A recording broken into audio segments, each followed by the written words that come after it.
Saint Charles Borromée, plus 1584.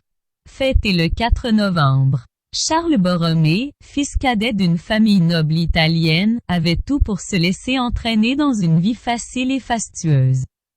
Neveu d'un pape.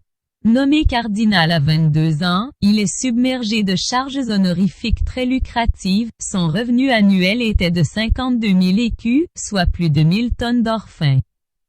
Il reçoit les revenus du diocèse de Milan, des abbayes de Mozzo, Foligna, Nonatella, Colle et de quelques autres légations, Bologne, Spolète, Ravenne, etc. Il reste laïque. Grand amateur de chasse et de musique de chambre. Mais la conscience de son devoir est telle qu'il s'impose dans la vie mondaine et brillante de Rome, par sa rigueur et son travail.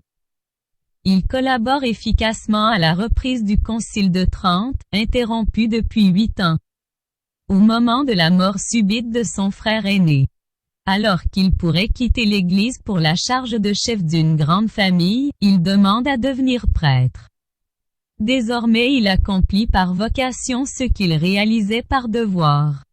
Devenu archevêque de Milan, il crée des séminaires pour la formation des prêtres. Il prend soin des pauvres alors qu'il vit lui-même pauvrement. Il soigne lui-même les pestiférés quand la peste ravage Milan en 1576. Il demande à tous les religieux de se convertir en infirmiers. Les années passent. Malgré le poids des années, il n'arrête pas de se donner jusqu'à l'épuisement. Pour éclairer, la chandelle doit se consumer, dit-il à ceux qui lui prêchent le repos. Citation, 3 conseils de Saint Charles. Aie grande confiance dans le Seigneur, il veut toujours ton bien.